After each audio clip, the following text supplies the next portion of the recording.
Habacuc, confianza absoluta en Dios. Es nuestro estudio número 27. Vamos a buscar en Habacuc capítulo 3, versículos 17 al 19. La palabra del Señor dice así: aunque la higuera no florezca, ni en las vides haya frutos, aunque falte el producto del olivo, y los labrados no den mantenimiento, y las ovejas sean quitadas de la majada, y no haya vacas en los corrales, con todo yo me alegraré en Jehová, y me gozaré en el Dios de mi salvación. Jehová el Señor es mi fortaleza, el cual hace mis pies como de ciervas, y en mis alturas me hace andar. Que el Señor bendiga su santa y bendita palabra. El estilo de Habacuc, como el de Nahum, es poético. Poco se sabe acerca de este profeta. Se han tejido muchas hipótesis acerca de su procedencia, pero la que dice que posiblemente fuera un levita y cantor en el templo es la que tiene mayor asidero. Lo cierto es que la misma Biblia nos dice que él era un profeta de profesión. La profecía que vio el profeta Habacuc, Habacuc 1:1. A Habacuc lo podemos ubicar entre mediados y finales del siglo 7 a.C., no mucho tiempo antes del asedio de los babilonios y la captura de Jerusalén, ya que tenemos referencia al respecto en su mismo libro en Habacuc 1, 6 al 11. Esto estaría de acuerdo con el tiempo del reinado de Joacim, del año 609 al 597 a.C. El significado de su nombre, abrazar, puede referirse a una persona que abraza a su pueblo para consolarlo. Aquí tenemos a un profeta que discute con Dios acerca de temas éticos y teológicos, a la manera de Job, podríamos decir. El libro de Habacuc nos parece a nosotros un libro muy actual, pues en él vemos que las cosas que preocupaban al profeta en su tiempo son las mismas que nos preocupan a nosotros en el día de hoy. Grande corrupción, aflicciones por doquier y violencia por todas partes. Habacuc trata acerca de la invasión que ocurrirá a Judá por parte de los babilonios, cosa que Dios le revela. Porque he aquí yo levanto a los caldeos, nación cruel y presurosa, que camina por la anchura de la tierra para poseer las moradas ajenas. Habacuc 1:6.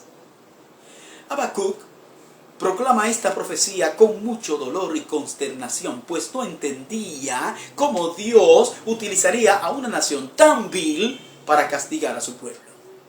Y él dice: ¿por qué ves a los menospreciadores y callas cuando destruye el impío al más justo que él? Habacuc 1:13, la segunda parte del versículo.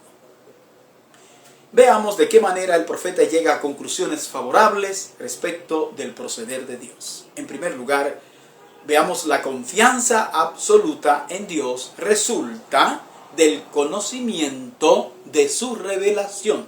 Ese es nuestro primer punto. De manera filosófica, tal como muchos hoy se abrogan para sí una licencia para cuestionar a Dios, Habacuc se apresura a hablar al principio, manifestando que no ve congruencia en el proceder de Dios.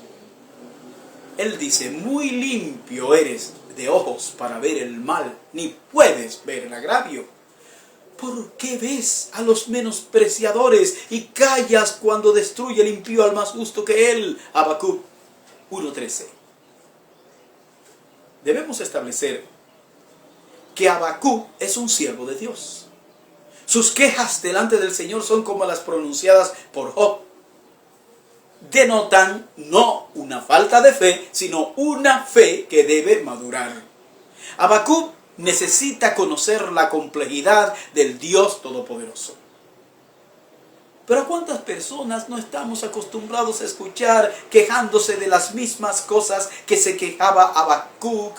Pero a diferencia de Habacuc, lo hacen siempre con el único propósito de querer desacreditar la palabra de Dios.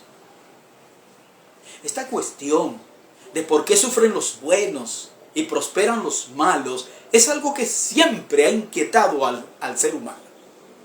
Y estoy seguro que si una persona con un corazón sincero, despojado de cualquier actitud arrogante, de cualquier arrogancia intelectual, si esa persona va delante del Señor planteándole alguna queja como la de Habacuc, recibirá tarde o temprano una respuesta de parte de Dios que lo va a dejar satisfecho. Lo que hace el profeta Habacuc al dialogar con Dios es precisamente indagar acerca de las razones de Dios para actuar de la manera como lo hace. El profeta no entiende este proceder de Dios al principio, pero luego que Dios le aclara, entonces responde con humilde entrega a su amado Señor en el capítulo 3. Así que el profeta va de un estado de fe débil a un estado de fe suprema. Al final de la discusión, el profeta reconoce la solidez y la perfección de Dios en sus acciones. Y entonces se da cuenta que Dios es incuestionable. Es importante que todo creyente conozca su Biblia y que descubra así cuál es la forma como Dios actúa. La manera como podemos conocer la voluntad de Dios es por medio de escudriñar las Sagradas Escrituras. Jesucristo llamó la atención a los judíos respecto del valor de las Escrituras, las cuales son como una especie de mapa que guía hacia la persona de Dios. Y en su caso, en el caso del Señor Jesucristo, a su persona, como la encarnación de Dios. Él le dice a los judíos: escudriñad las Escrituras, porque a vosotros os parece que en ellas tenéis la vida eterna, y ellas son las que dan testimonio de mí, y no queréis venir a mí para que tengáis vida. Juan 5:39. Mire, lo que sabemos de Dios es porque se ha dado a conocer. Quien no conoce a Dios es porque no conoce las Sagradas Escrituras. Es por eso tan importante que encaminemos a las personas que no conocen al Señor a estudiar la Biblia, pues es en la Biblia que encontramos a Dios. La Biblia dice que Dios revela sus planes, también lo dice a sus escogidos. Dice: porque no hará nada Jehová, el Señor, sin que revele su secreto a sus siervos los profetas. Amós 3:7. Dios entonces aclaró los puntos a Habacuc. Dios le dice a Habacuc que Judá será castigada por los babilonios impíos, pero los perversos babilonios serán castigados posteriormente. Los israelitas serían castigados por causa de la violencia, por causa de las contiendas entre ellos y por causa de las injusticias que eran el pan de cada día en Judá. Pero al mismo tiempo, Dios aclara al profeta que los babilonios serán castigados duramente por sus pecados de idolatría, por sus pecados de opresión y avaricia. Por cuanto tú has despojado a muchas naciones, todos los otros pueblos te despojarán, a causa de la sangre de los hombres y de los robos de la tierra, de las ciudades y de todos los que habitan en ellas. Habacuc 2:8. Veamos nuestro segundo punto. La confianza absoluta en Dios despeja todas las dudas. El profeta Habacuc estaba perplejo, pues no comprendía ciertas cosas del carácter de Dios. Pero ahora está convencido de quién es el que estaba equivocado. Él. La actitud de Habacuc es como la de Job, el cual hace una serie de cuestionamientos delante de Dios, frustrado por su condición. Pero al final se da cuenta de su error. Búsquelo en Job 42, del 1 al 6. Dios dio respuestas a las interrogantes del profeta Habacuc, quien esperaba impaciente.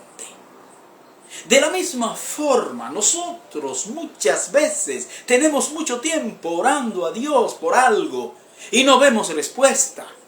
Y tendemos también a desesperarnos. Cuando la respuesta de Dios vino para Habacuc, no vino como el profeta la estaba esperando. A veces oramos a Dios y le pedimos algo. Pero ya nos hemos hecho una idea de lo que será su respuesta y resulta que los planes de Dios son muy diferentes a los nuestros. Dice la Escritura, porque mis pensamientos no son vuestros pensamientos, ni vuestros caminos, mis caminos, dijo Jehová. Como son más altos los cielos que la tierra, así son mis caminos más altos que vuestros caminos, y mis pensamientos más que vuestros pensamientos. Isaías 55, versículos 8 y 9.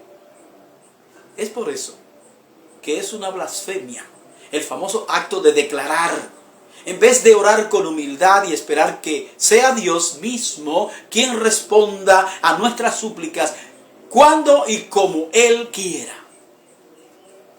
La respuesta de Dios al profeta es de tal magnitud y es tan segura que Dios da al profeta unas instrucciones urgentes respecto de la misma. Dice, y Jehová me respondió y dijo, escribe la visión y declárala en tablas para que corra el que leyere en ella.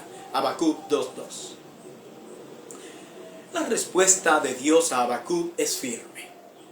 Lo que él dice es inequívoco.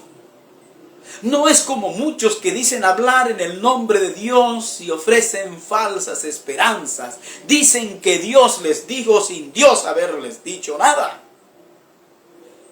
Pero cuán maravilloso es cuando hay certeza de que Dios ha hablado. Cuando se habla lo que Dios ha hablado, los resultados son exactamente los mismos que Él dice. No hay necesidad de dar explicaciones ni de hacer ajustes entre lo que Él ha dicho que ocurrirá y los hechos mismos. Nada de lo que Dios ha determinado que sucederá dejará de suceder. De forma inminente, lo que Dios establece se cumplirá.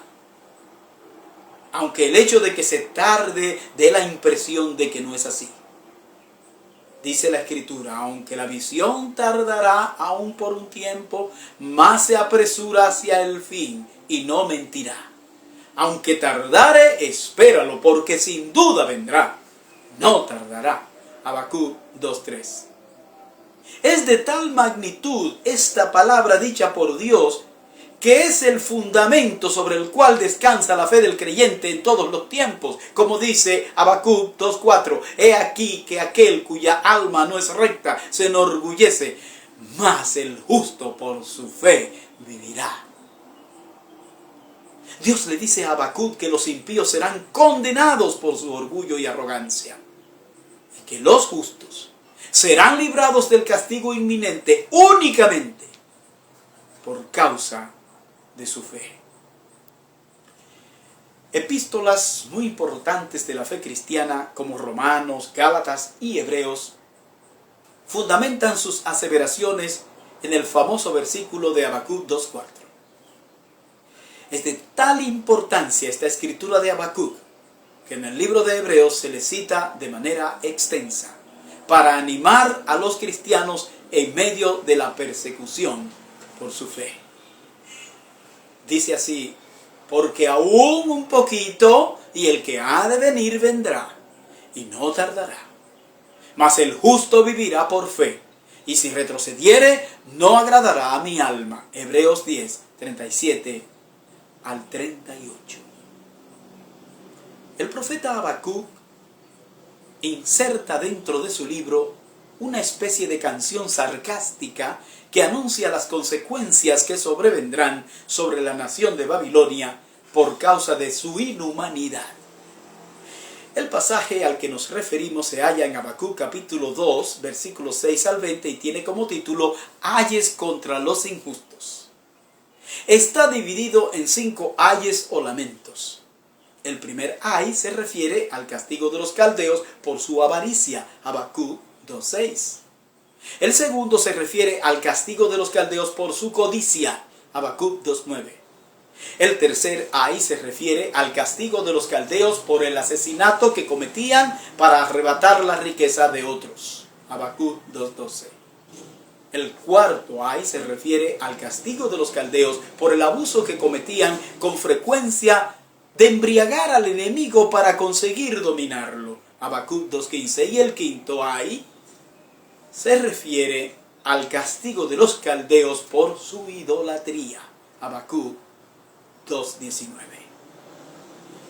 Pero en medio de todos esos ayes contra los enemigos, se encuentra una nota de victoria en favor del pueblo santo de Dios. Una nota de triunfo para la tierra bendita de los escogidos de Dios, los cuales serán librados finalmente de sus enemigos de forma providencial. Dice ese pasaje, porque la tierra será llena del conocimiento de la gloria de Jehová, como las aguas cubren el mar. Habacuc 2:14. Esta será sin duda una bendición extensiva para todos los pueblos que busquen el favor de Dios. Finalmente, el último punto. La confianza absoluta en Dios nos impulsa a alabarle por su grandeza. Habacuc tiene que llegar a la conclusión de que Dios sabe lo que hace, aun cuando él no lo entienda. Nos recuerda al salmista que en circunstancias similares a las de Habacuc no entendía por qué sufren los buenos y prosperan los malos. Pero al darse cuenta de su ignorancia exclama: tan torpe era yo que no entendía, era como una bestia delante de ti. Salmo 73:22. Esto sucede cuando uno llega al clímax de la verdadera fe. El profeta entonces ve a Dios vestido de su majestad en el capítulo 3. Ahora el profeta se siente empequeñecido totalmente ante la grandeza y magnificencia de Dios. Es el momento de que el profeta reconozca que Dios tiene dominio de todas las cosas en el cielo y en la tierra. Su comprensión de la soberanía de Dios ahora es tal que en un gesto de santa humillación el profeta exclama resignado, pero muy resignado: oí y se conmovieron mis entrañas, a la voz temblaron mis labios, pudrición entró en mis huesos y dentro de mí me estremecí. Si bien estaré quieto en el día de la angustia, cuando suba al pueblo el que lo invadirá con sus tropas. Habacuc 3:16. Qué manera de estar de acuerdo con lo que Dios hace, aunque no me guste. Habacuc 3:17 y 18 ha sido de inspiración para la composición de importantes himnos cristianos que por siglos se han cantado en nuestras iglesias. Vamos a leer de nuevo esta joya bíblica. Aunque la higuera no florezca, ni en las vides haya frutos, aunque falte el producto del olivo y los labrados no den mantenimiento, y las ovejas sean quitadas de la majada, y no haya vacas en los corrales, con todo yo me alegraré en Jehová, y me gozaré en el Dios de mi salvación. Estas palabras nos hacen ver cuánto necesitamos aprender acerca de la necesidad de esperar en Dios. Necesitamos aprender a vivir por encima de las circunstancias. Que el peligro o la amenaza que nos afecte no sea lo que norme nuestra visión del poder de Dios, sino que sea el conocimiento acerca de su persona, de su voluntad y de su modo de operar que vemos en las Sagradas Escrituras lo que nos afirme en nuestra esperanza. La razón por qué nos angustiamos cuando no vemos una respuesta inmediata a nuestras oraciones es porque estamos acostumbrados a tener todas las cosas bajo nuestro control. Vivimos en un tiempo en el que deseamos todo rápido. Pero lo cierto es que Dios obra a su tiempo. Y cuando lo hace es de forma efectiva, definitiva y perfecta. Cuando oramos, debemos esperar pacientemente la respuesta de Dios. Cuando oramos pidiendo a Dios la solución de un problema, no debemos plantearle a Él cuál sea la manera de resolverlo, pues Él es quien sabe cómo y cuándo ese problema será resuelto. Que Dios le bendiga.